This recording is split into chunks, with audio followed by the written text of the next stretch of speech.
All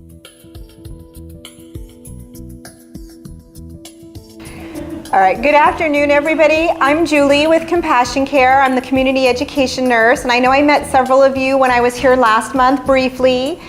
We are starting our educational series. We're going to come once a month and meet like this, and we're going to do different health and wellness topics. Different things related to health, wellness. You guys can let me know if there are certain topics that you really want to hear about. Let Stephanie know, let myself know, one of the staff here, if there are things that specific disease processes, diabetes, high blood pressure, etc. Today we're going to start with stress management. We figured that was a good, easy one to lead in. I think all of us can agree that we experience some level of stress in our lives.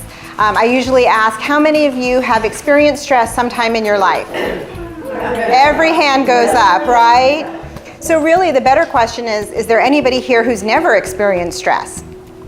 No hands, right? Because we all do, it's part of life. So sometimes when I teach this class, people will ask, are you going to teach us how to eliminate all stress from our life? And I say, if I could do that, I would bottle that and I would be a millionaire. I probably would not be here with you guys today. So unfortunately, I don't have a magic wand. I don't have an ability to say, this is the magic cure to eliminate all stress from your life. We are going to face stressful situations almost daily. But really what we want to talk about is how do we manage our stress? We've heard before, and we'll talk today, that stress can have a lot of implications on our health.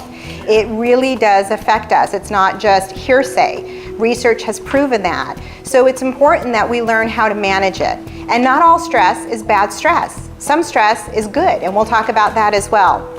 So we're going to talk about what is stress, why is it important that we manage it, and then we're going to talk about a few different ways that you can do some very simple things at home on your own that are either completely no cost or very little cost, things that you can do to relax, because we all need to learn to relax a little bit, right? Okay, so we'll jump right in. The definition of stress is actually any type of change that causes physical, emotional, or psychological strain. So when you think about that definition, that's pretty much covers everything, doesn't it? Any kind of change. They could be little things. It could be a disagreement with a spouse, a loved one, someone in your family. It could be opening the mail and a bill that you weren't expecting has come in the mail. It could be a phone call with bad news. It could be a doctor's visit and finding out that maybe we have a new chronic illness or our illness isn't going as well as we would hope it's going. It could be somebody cutting us off on the road. Somebody gets in front of us in the grocery store line. All these types of things cause stress. Anything that causes emotional, physical, or psychological strain is stress. So as I said, not all stress is bad, and you guys have these handouts. Feel free to follow along. I'm going to try to stay in this order. Sometimes I jump around a little bit though. Let me know, and if you guys have any questions as we're going, this is interactive. So just because the camera's on, don't worry about that. If you have questions, you want to share something, please jump right in. So as I said, not all stress is bad. There's actually a good type of stress. We call this eustress. It's actually spelled E-U-S-T-R-E-S-S. And eustress is actually, it keeps us young at heart and vital. One of the examples they had of this is if you were a skier and you're at the top of the mountain getting ready to ski down the hill in a race, that stress that you feel, that adrenaline as you're getting ready to ski downhill, if you're competing in any type of event, if you are rushing against a deadline, something maybe for work or home, or you're playing a game on the computer and you're playing against time, those are considered good stresses.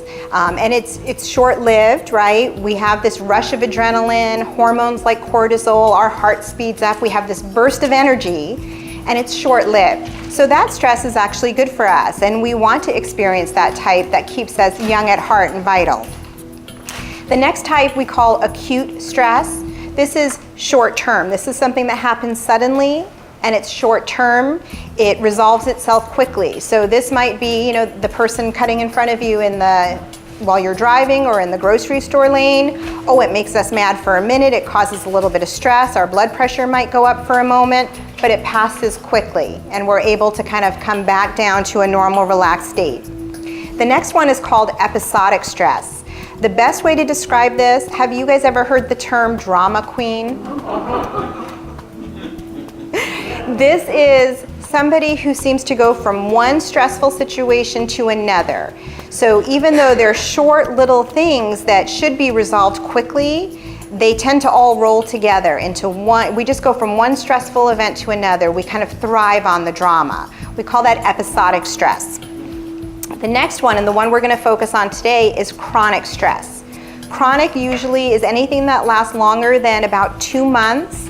We call that chronic. It lasts a long time. This is the type of stress that seems never ending and inescapable. Somebody with chronic illness, somebody that has chronic pain, this may seem never ending and inescapable. Being in a bad relationship or a very difficult job, a job that's really taxing, I always like to say, regardless of your politics, I know we're right in the middle of all the stuff going on with caucuses and politics and campaigning for the new presidential election. No matter what you think, I think we can all agree, if you were the president of the United States, that's a pretty demanding, taxing job. I imagine his stress level, his chronic stress is way up high. So that's the kind of chronic stress that can have a lot of implications on our life. And that's what we're going to focus on today. So it's important for us to understand what happens when we're in a stressful situation. I had somebody just bring up this example, and so I'm going to include it in today's class. If you go to the doctor's office, which we all do on a fairly regular basis, you might wait 45 minutes in the waiting room, then you get called back, you put that little silly paper gown on in the really cold room, and you wait another 45 minutes, right? Then the nurse comes in and she takes your blood pressure and she goes, "Oh my gosh, your blood pressure is sky high. What is wrong?" You go, "Well, I've been waiting an hour and a half to see somebody." That's what happens when we're under stress. That's a really good example to understand when you're feeling frustrated and stressed like that, your blood pressure goes up. Your heart starts beating faster. There's a lot of changes that are happening in your body. Our body has a natural response that's called the fight or flight response. Are you guys familiar with that? We've probably all heard it. This is something that's important because if we have perceived threat or danger, our body needs to decide very quickly, are we going to stay and fight or are we going to flee and run from the danger? I like to say, go ahead. I got a statement, and I was just wondering if this fits in. After my accident, went back to racing. Mm-hmm. And my first race, I froze at the starting line. I walked up to it, but I froze. You know, and it was where I would get my adrenaline and confidence again. And I literally froze. Is that? I don't know if that would fall under the fight or flight response, but I imagine it was related to stress from your accident. Absolutely.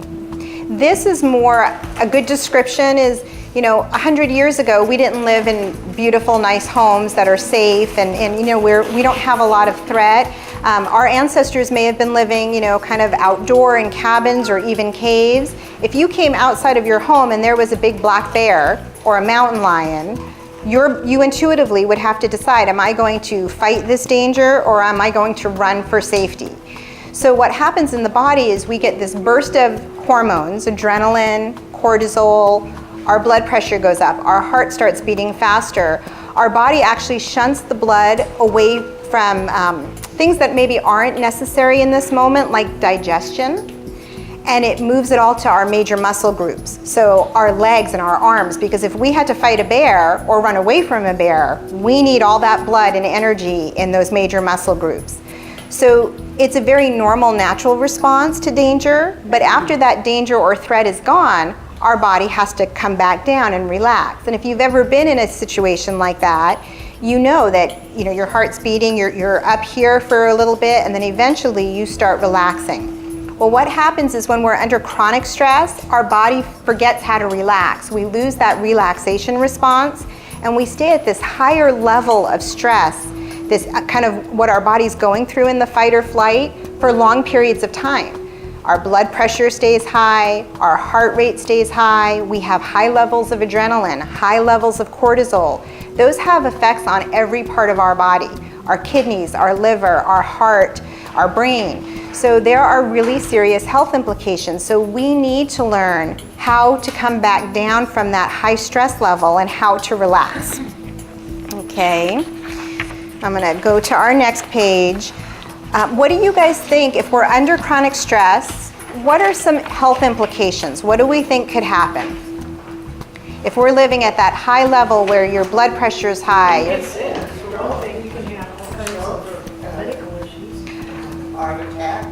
stroke or heart attack, absolutely, you're right. You can get sick. A lot of times our body, our immune system is affected and we can't fight illnesses. So we get colds and flu viruses and things. We pick them up more easily.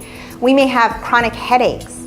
We may not sleep very well. We may develop insomnia and sleep issues. I have panic attacks. Panic attacks, absolutely. And severe indigestion. Absolutely, and it can lead to things, stomach ulcers, high blood pressure, chronic high blood pressure, even things like hair loss. It's very common, tooth and gum disease if we're under high levels of stress. We can develop things like obsessive compulsive disorder and anxiety disorders. So it usually starts mild. If we're under this chronic stress, we might have mild symptoms like the headaches or a lowered immune system. But the longer that stress goes on, the more significant the health risks are going to be. I'm under so much stress, and I don't talk about what's really going on. But, you know, coming here, I've been able to laugh and joke around, you know, and maybe some people think I'm a drama queen, which I think I am to a lot, and the fact that, you shush. Due to the fact that I like a lot of attention, but when I go home, I keep that going still, but sometimes I just feel like I'm going to, I want to give up. I know, can't and handle everything that's going on. Hopefully the things that we're going to talk about today are going to be really helpful to you, because I know, and we've talked a little bit, and I've talked with Stephanie, and I know you're facing some chronic pain, chronic illness issues, and that can be really difficult when we're under high levels of stress. So hopefully some of the things, now unfortunately we have to take some responsibility. I can teach you all these wonderful relaxation techniques, but if we don't use them, if we don't, like you're doing a great thing by coming out here to the rec center, being with other people. We're going to talk about laughter. You know, they say laughter is the best medicine. It truly is. We have to take some responsibility. Sometimes I'll talk with people and they have, you know, they're resistant to trying any of these things. They just know it's not going to work. They're not going to try it. They've tried it before. If we don't step out and try some of the things, and sometimes we can't just try it once. We have to try, like we're going to talk about deep breathing exercises.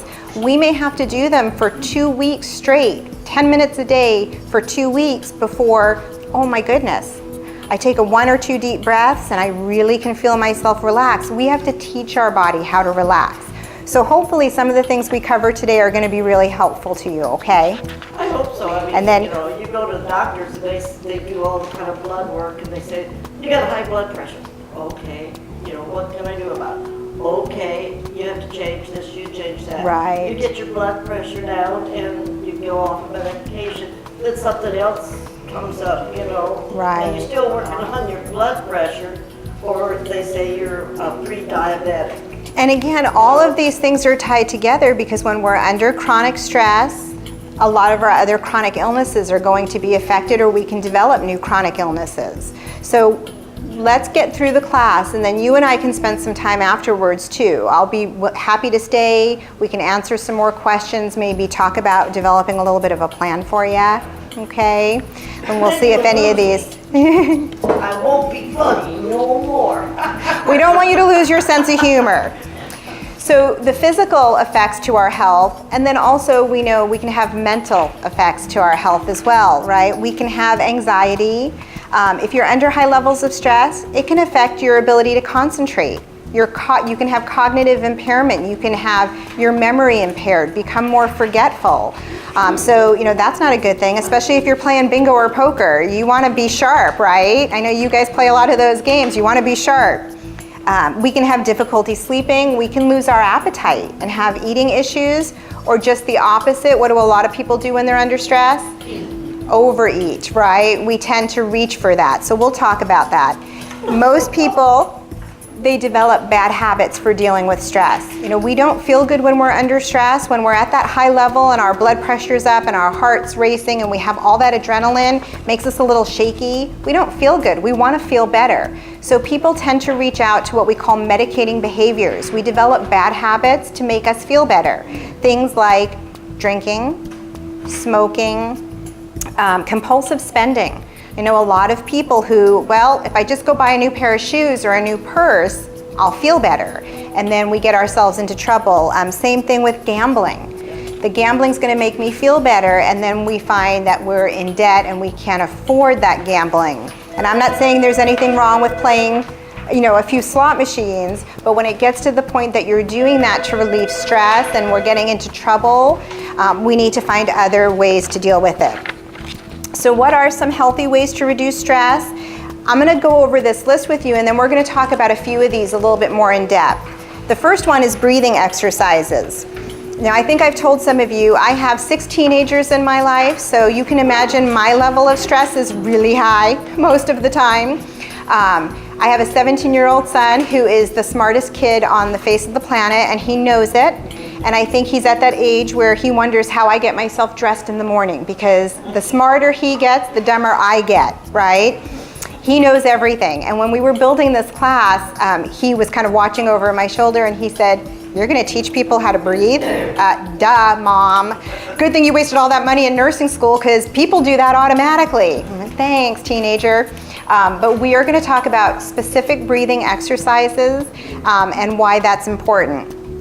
Meditation, music, using music to relieve stress, what we call guided imagery or visualization, journaling, aromatherapy, and we're going to talk about that one a little bit more in depth, exercise, and hobbies and games, socialization like you guys are doing here, all very important. So that first one we're going to talk about is the deep breathing. I want you all just to kind of sit for a second and take a couple of breaths. Just normal, regular breaths. And just notice how you're breathing. If you're anything like 90% of Americans, we breathe very shallow. We fill about the top third of our lungs when we take a breath. We take just enough breath to keep us going. Our heart's still beating, we're getting oxygen, and we feel okay, but we're breathing very shallow. Our lungs go way down here. Most of us are not filling our lungs with good, clean air. It's important for a couple of reasons. It's very relaxing when we do deep breathing, but also we're getting good, fresh, clean oxygen in, and we're getting rid of those bad, carbon dioxide. We're getting rid of that from our lungs. So taking deep breaths and doing deep breathing can have a very therapeutic effect. It can be relaxing, but it also helps to lower our blood pressure, helps to bring our heart rate down. So this is something, we breathe naturally, but we have to focus and learn how to deep breathe, and we have to practice it a little bit. I do that, and when you go to the doctor and they're listening, it's like, I feel like he's saying, okay, breathe again, breathe. He's like, he's rushing me, and I've learned just, I need to breathe on my time, in my space. You're here for me, I'm not here for you. That's true, and a lot of times when nurses or doctors are checking our breathing, they're very quick. Breathe, breathe, breathe, breathe. We want to get through it, and you're right. It's not enough time to fill your lungs and take a deep breath.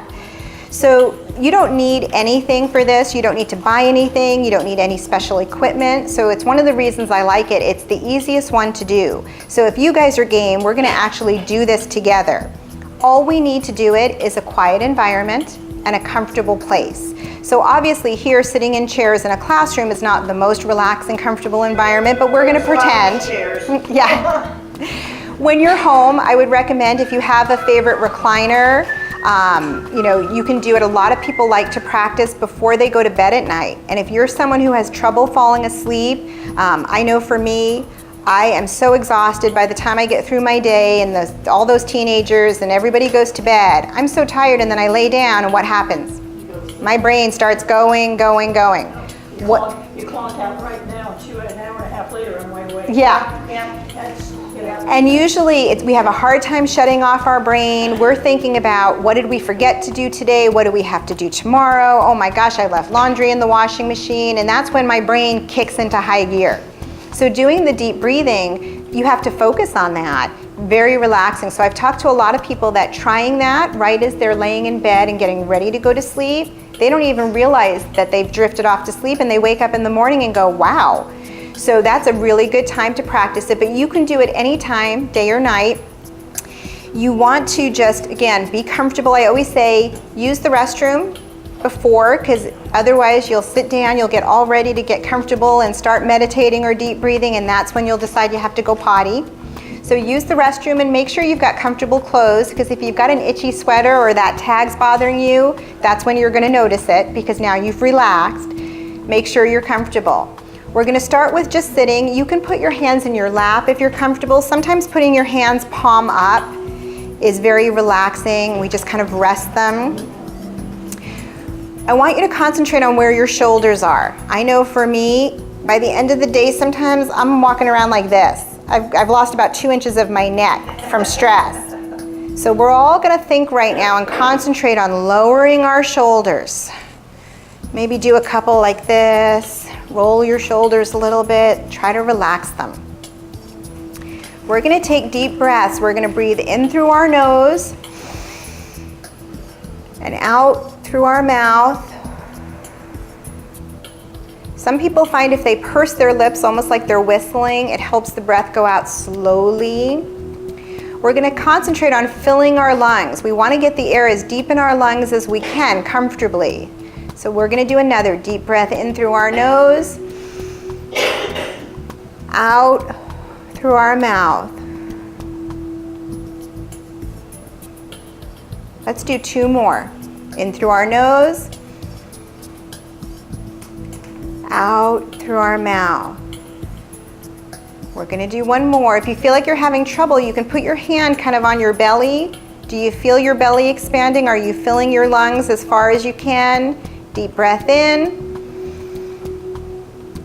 and out through our nose, or out through our mouth, excuse me.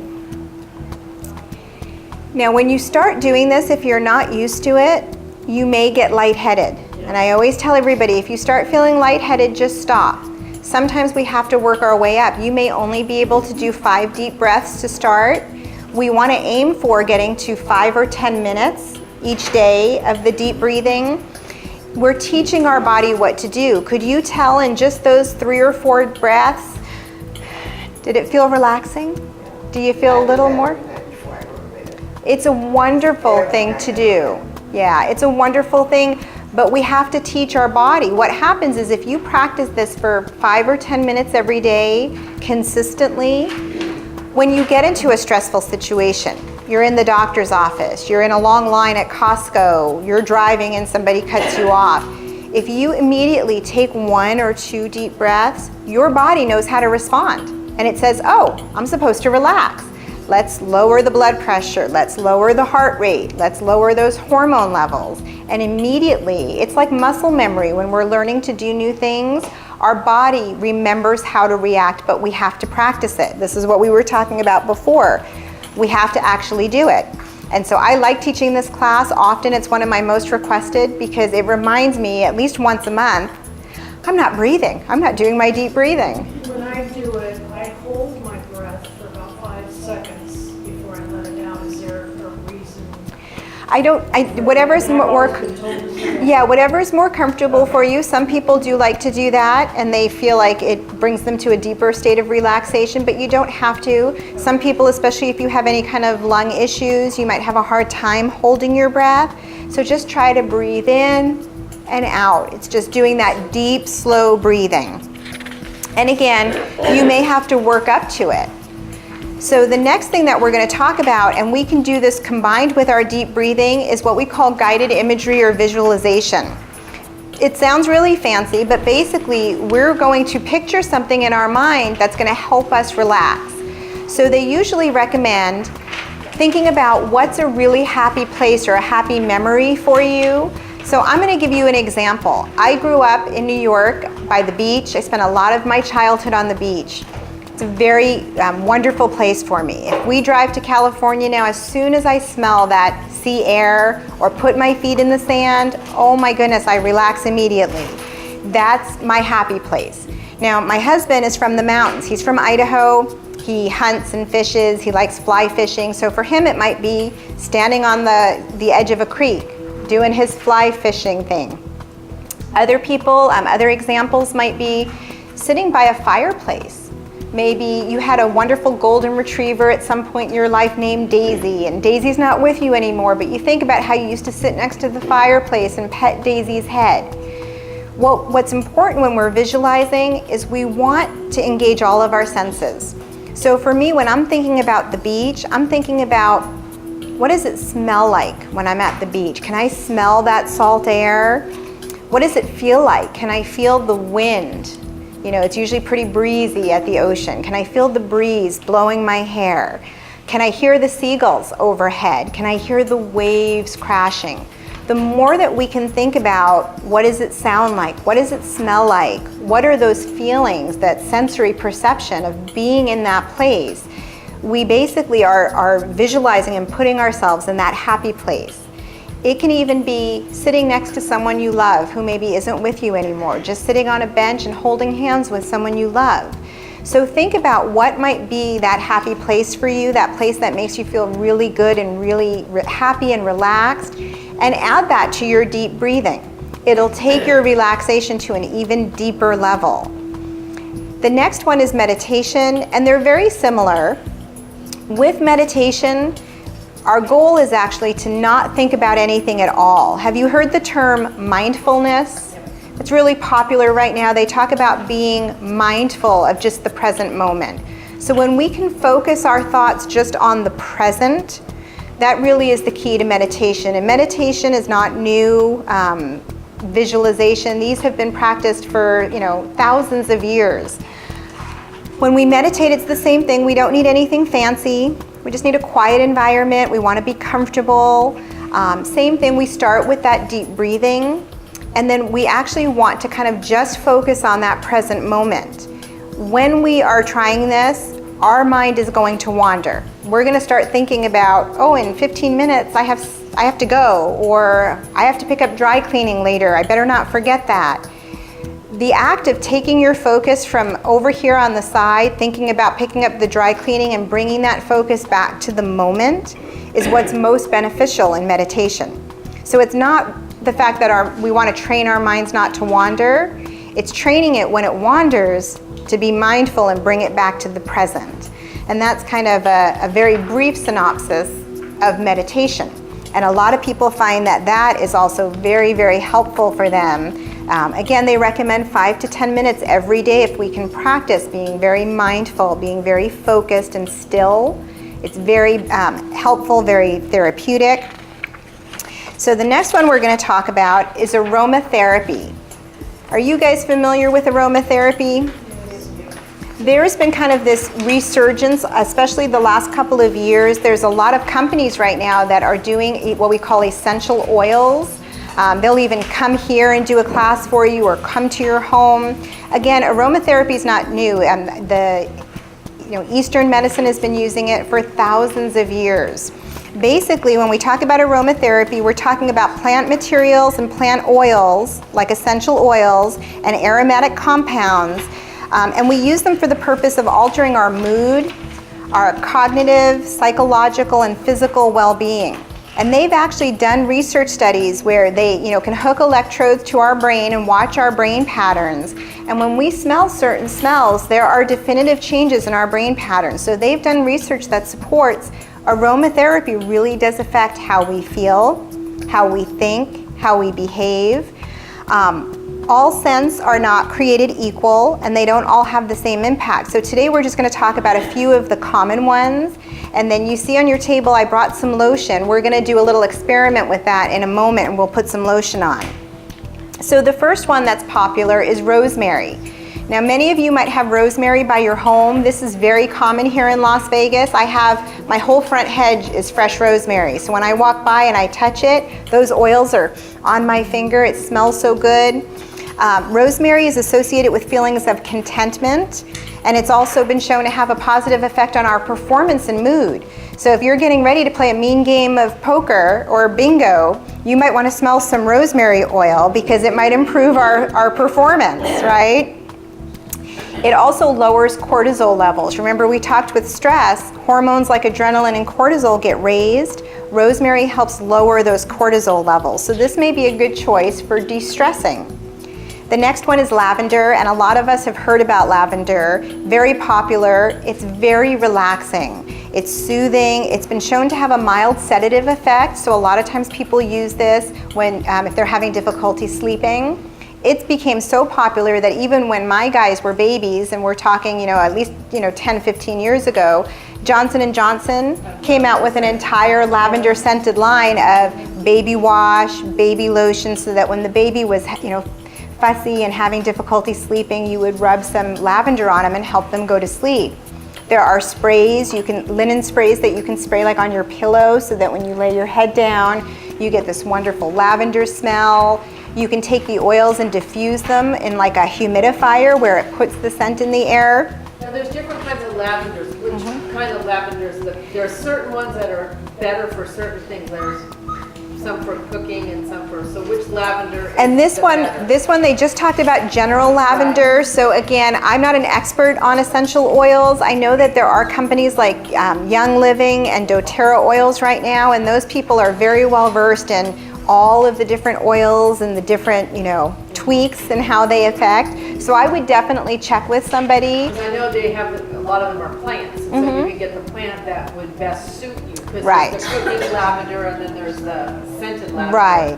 Well, And Lavender is not all lavender. Isn't there a huge, we were supposed to do a race in Salt Lake, and when we were going through, you could see a great big, lavender fields? Yes, purple lavender. Well, Yeah. again, there's like 35 different types of lavender. I've gone up to the lavender festivals in Tasmania as well as in Sonoma, and the lavender fields, there's like 35 different lavenders. And Wow. they're all used differently. So Yeah, and- lavender is not lavender. And that Yeah. I've not heard, and I've not studied extensively on the different types of lavender. I know there's a lot of lotions. I know like doTERRA has, the lavenders, the sprays, Bath and Body Works Yeah. has a linen spray, and I use that one often, and the smell does something to our brain waves, and it just helps us relax and calm down. But if you're interested, I would absolutely, talk with someone who's more well-versed in the different types. Maybe we can find a horticulturalist to come in and talk about the different As a types. matter of fact, Kelly, that you guys all know from Compassion, that comes out and visits with you, she is very well versed in doTERRA. She works with doTERRA oils. So I'll let her know that you guys are interested, and maybe she can do, a little bit more in-depth talk on aromatherapy and the different scents. Okay? The next one is peppermint. Peppermint's been shown to increase memory and alertness, a great pick-me-up. This is another one. Again, if you're going to be going to do something competitive, like, play a game of cards, it might be really good to have peppermint. They're actually now, in schools, they never want kids to chew gum, right? That's kind of always been the rule, no gum at school. Now they're actually telling the kids to chew peppermint gum when they're taking their big tests. Something about the peppermint, it's a pick-me-up, it sparks memory, and they even tell them to chew it while they're studying, and then they chew it again while they're taking not the same piece, but they'll chew that same flavor while they're taking their test. This Lang Lang is one that has been found to decrease alertness and promote calmness. So again, another one possibly for those that are having difficulty sleeping and relaxing. Lemon oil. Lemon has been shown to be a natural antidepressant. So this is a really good one if we're feeling sad and we're really struggling with that. It's a good choice for stress relief, and it enhances our mood, makes us feel happy. I don't like the flavor of lemon. I don't eat like lemon bars or lemon pudding. I'm not a fan of that, but the smell of lemon is very invigorating. If Yes. we put lemon juice on our fish, is that the same? I eat Well- a lot of salmon, I put lemon on And lemon has really good effects in your body and from a nutrition standpoint and the acids and things like that. But this is more, it has to do, the way it affects our brain waves is through smell. So I would imagine as you're eating it and you're smelling the lemon, you're getting some. But this is, I think, to be used kind of as an antidepressant. It would be the actual lemon oils, you know, and having them in a diffuser or having some, you know, on a handkerchief or on your fingers, putting a little dab by your nose so that you're smelling it throughout the day. What I do when because I do have citrus and it starts to get, I didn't eat enough of it quickly and it gets yucky, I just cut it, even though it's still hard, put it in put it in water and boil it on the stove, and it just cleans the air in the house. That's so a great idea. I'm not just throwing it away, I'm using it the best I can before it's on its last day. Yeah, that's an excellent. Yep. Just cutting it and steaming it so that that steam has that natural lemon scent while it's cooking. Yeah, that's a great idea. So any scent that you like, you know, we talked about some popular ones, but if there's a scent that you like, it doesn't matter. If it makes you feel good, go ahead and smell it.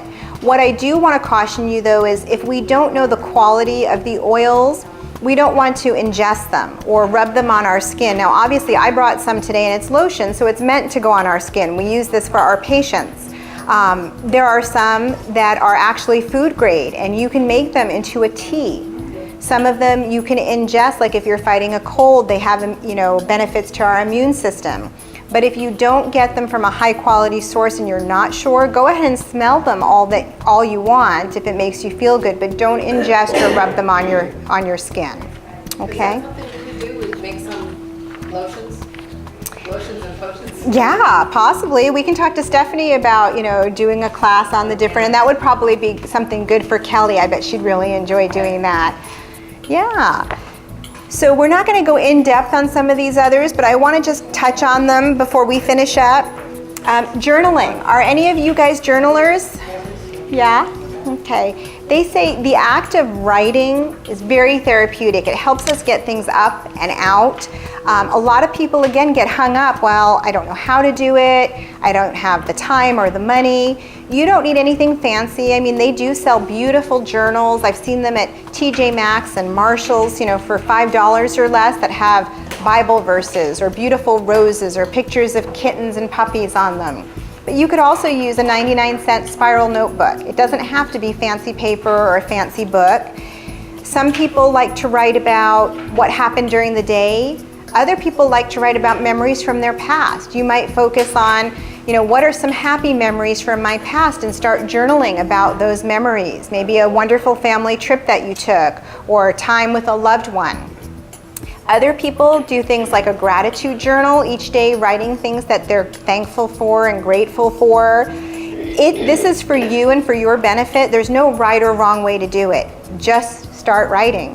And again, it's like that deep breathing. We have to do it consistently to be effective. If we sit down, probably at first, it's going to feel very awkward, and it might even increase our stress level at first because we're not sure what to do and we're not sure if we're doing it right. Once we do it a little bit and we get past that, it can be very therapeutic to just sit and write about anything that's important, and it really is just for your benefit. It's not for anybody else to read or see, so don't worry about handwriting or what type of pens to use. Just enjoy. Just spend a few moments each day writing. Yoga is another one. They say very, very beneficial to lowering stress levels, very good for our health. I know at the center here you have all different classes. I'm not sure, do you do a yoga class here? No, yoga. Okay. And Tai Chi. And Tai Chi, yep. And those are both very good for relaxation and lowering our stress levels. So I would absolutely recommend trying one of those out if you haven't already. Exercising in general, exercise is so good for us. We never want to do it. It's usually a push to actually get started, but once we do, there's wonderful endorphins that are released while we're exercising, and we usually feel much better after. So being active, doing as much exercise as you can. I know sometimes we have physical challenges and it's not so easy to be as active as maybe we once were, but as much as we can do, even if we're doing chair exercises and we're not walking around, every little bit helps. The next one is listening to music. And again, I think people get hung up on what type of music. Now there is beautiful, relaxing music made for meditation. As a matter of fact, I'll show you guys. You hear that? Very relaxing. It does sound like massage. It makes you want to go get a massage. Let me look, see what the... Yeah. And I can show you the app afterwards. We can look at it. Sorry, Brandon. Can you get that, what's the name of it? Sirius. I'm not sure if they have a station that is very relaxing. We have the Sirius in the house, and we have the radio going 24/7, and that's what I told him to have going, and just where you barely can hear it, And it is soothing. And there are, things like Pandora music, and you're talking about XM satellite radio, and I'm sure they do have stations of music that are very relaxing. You can get CDs as well, or tapes with relaxing music. But I've talked to people who say listening to Frank Sinatra or listening to Elvis is their feel-good music. It doesn't have to be this type of massage, very relaxing music. If it makes you feel good to listen to some Elvis, listen to it. Music's very therapeutic for our soul, relaxes, lowers our stress level. We talked about laughter, right? Laughter's the best medicine. We need to laugh more. We're pretty serious. And I know here you guys like to have a lot of fun and you like to laugh, and that's a wonderful thing. Keep doing that. Take opportunity to laugh, to be a little bit silly. I'm not. I know you guys are doing some yoga and Tai Chi here. I actually heard there's a yoga class that's called laughing yoga, where they literally force you, and it feels very awkward at first, but you start laughing while you're doing it, and they say it's very relaxing. So that's maybe something to try. Hobbies and games. I think as we get older, we get really busy. We get focused on our lives and our kids and our work and everything we have to do, and we forget how to have fun and have hobbies. Sometimes as we get older, it gets harder. So we have trouble with our vision, or maybe some arthritis in our hands, and we used to love to knit or crochet, and we can't do those things anymore. There are steps that we can take. They make bigger knitting needles and crocheting needles that are easier to hold. If it's trouble with our eyes, a magnifying glass. They have some that you can sit on the table and you put your book underneath it. The library has wonderful large print books, or even books on tape. So either starting some new hobbies or picking up on hobbies that we've done before can be really therapeutic and important. One of them that I brought with us today is, will you hand me this coloring page? Thank you. Adult coloring books are really all the rage right now. As a matter of fact, there was just an article in the New York Times about it, that there are Barnes and Nobles and stores in New York, like in Manhattan, that are hosting adult coloring parties. And come sit with a group of people and color. When this first started getting popular a few months back, I kept seeing these coloring books, and I thought, well, I'm going to try it. And I have a good friend who, every time she was with me, she'd say, you will never do it. You're going to get frustrated and throw the book right out the window. But I decided, for the sake of the class, I wanted to try it. So I got a book over Christmas. All the kids were home, very chaotic, as you can imagine, in our house. It was, winter break. I sat, not only did I think I did about a dozen of these, the kids all joined in as well. It's very hard to be stressed and think about other things. This is that mindfulness we talked about with meditation.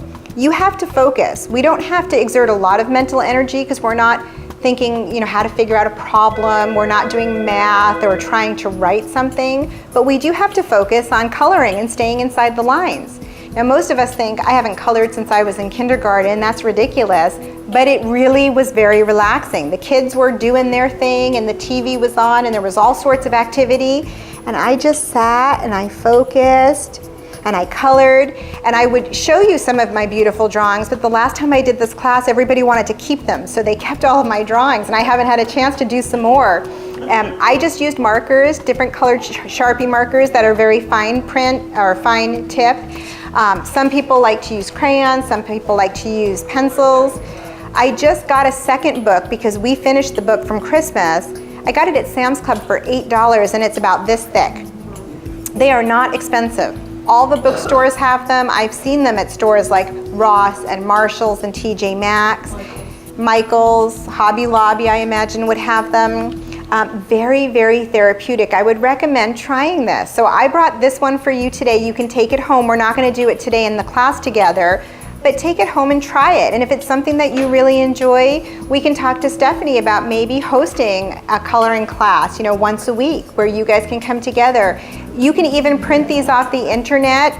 This kind of geometric kaleidoscopic design is called a mandala. And if you Google mandala, there's a whole bunch. You can print them right on your computer. So if you don't want to buy a book and you just want to print a few and try them, you can do that as well. So again, as we started off with, I can't give you a magic pill to make all your stress go away. I wish I could. Wish I could develop that invention. It would be wonderful. We're going to all face stress every day in our lives, but it's how we manage it. It's finding things that work for us. And nothing that we talked about today is brand new. None of it's rocket science. You've probably heard it all before, but hopefully it's a good reminder. We have to stop. We have to be mindful and practice some of these things to help lower our stress level. And by doing that, we're affecting our overall health. We're going to help our heart, our blood pressure, our mind. We're going to feel better. We're going to sleep better, hopefully. So next month when I come back, we're going to do a different topic. And I usually go back to my classes and I'll say, now remember, in stress management, as a matter of fact, this is American Heart Month. So we just did a class on heart health. That's kind of been our topic. And we talk about high blood pressure, and high blood pressure being the #1 risk for stroke, for congestive heart failure, for heart attack. So when we talk about it, we talk about lowering your stress level is one of the things we can do to concentrate on lowering our blood pressure. So we'll kind of come back and revisit these topics, but I'd like to hear from you next month. Have you tried any of these things, and were they effective for you? Okay. A lot of them, though, don't you think, just a short. I use laughter. I do, and I can laugh at myself if I do something stupid. Okay, got another minute. And I pick on people, and he gets it in our house too, So I do use a lot of laughter, and my mind goes right back to, that's an excuse, I know, but. And again, it's practicing these things and employing them. And if you can get yourself to the point where every time you feel your mind starting to go there and you feel that stress level rising, we do that deep breathing and we're able to relax and refocus. Some of it, just like we have to exercise our body, we have to exercise our mind as well and get it trained to relax in response to these things. So one thing I forgot to do was, but I can smell, someone's tried the lotion. Put some of that lotion on. I brought you eucalyptus spearmint. It's very relaxing. I don't know if you can smell, someone put it on. Very relaxing. We use this for our patients when we're doing hand and foot massages. It's so wonderful. So this is our gift to you. You can actually keep this and take it home. I know somebody said they have allergies, so if you don't want it, it's okay. My feelings won't be hurt. But you can keep those lotions. I always have one in the car, and when I'm out and about in the field and it's really stressful and lots of traffic, I try to put some lotion on and take some deep breaths. Okay? Thank you. Yes, does anyone have any other questions, or do you have things that you do to relax that you'd like to share with the group? The deep breathing.